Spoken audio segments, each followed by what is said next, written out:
όνομα του Πατρός και του Υιού και του Αγίου Πνεύματος. Amen. Please be seated.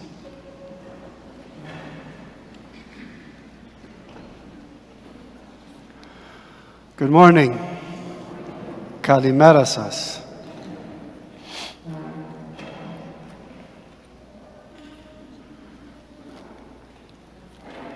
Have you ever asked the question, how much faith does God expect me to have? Something that we all have or don't have. Each one of us with our own little piece of faith, of belief, epistis.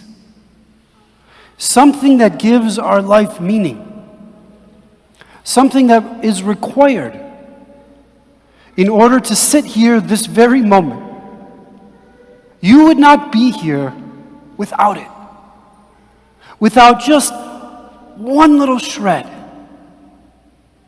of that faith, of that fire, of that flame, of something that you will never see with your eyes or touch with your hand. Because God is not a physical form. The eyes are of no use when it comes to spirit, to being, to existence. And so we must use other senses.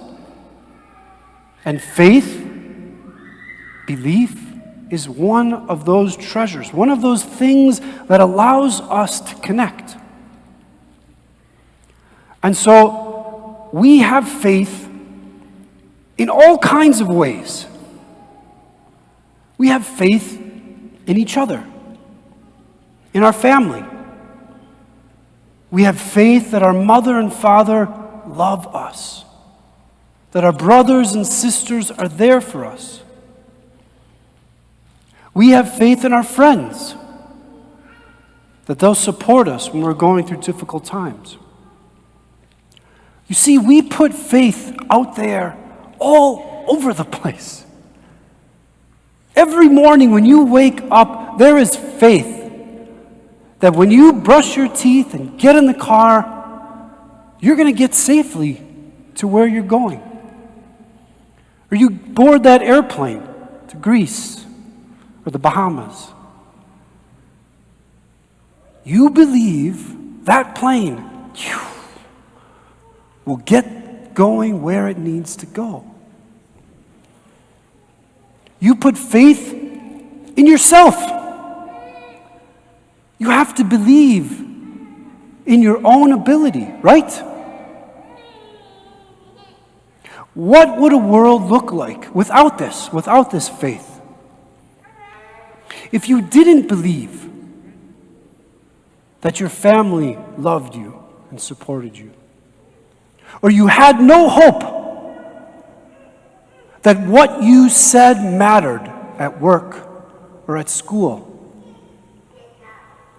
or if you didn't believe that what you did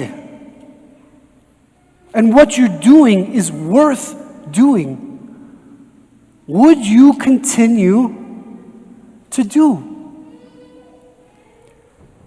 You see the power of this faith, of this flame, this engine. Because faith is the thing that makes the car go. It's the thing that propels every movement, every action, every thought. If you don't believe it,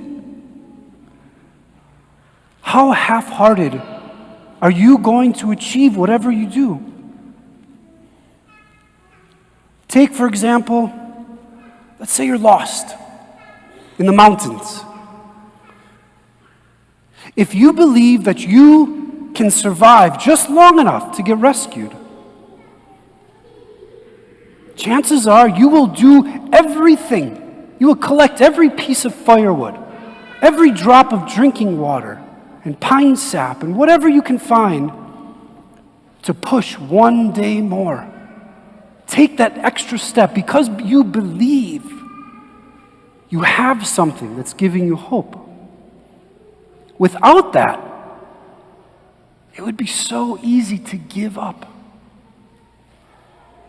There's a simpler example.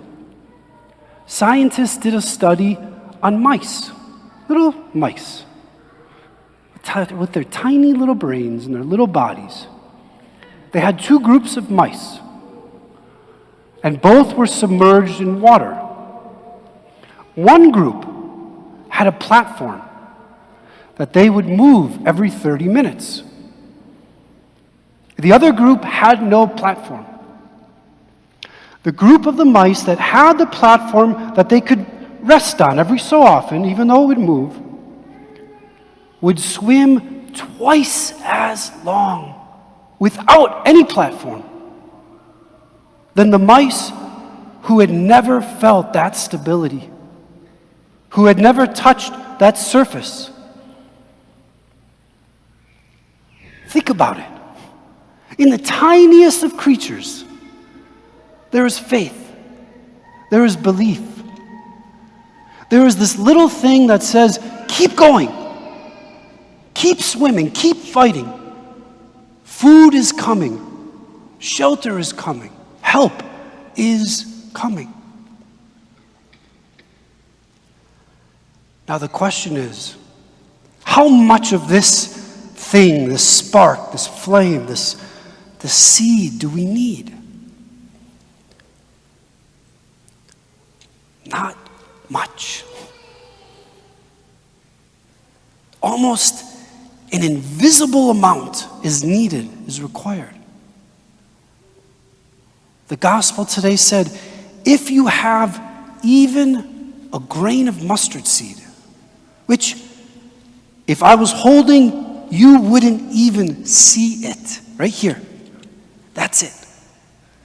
If you have even a pin drop, that is enough. And so, my brothers and sisters, I ask you,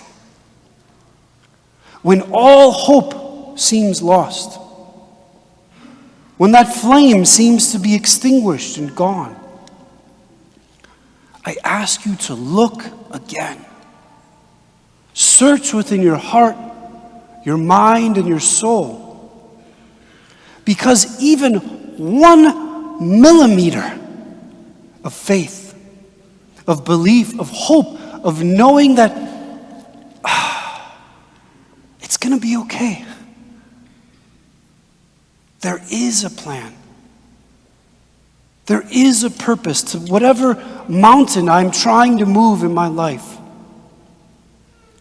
And so take that gram, that tiny little thing, and the Lord said, move mountains, and nothing will be impossible. Amen.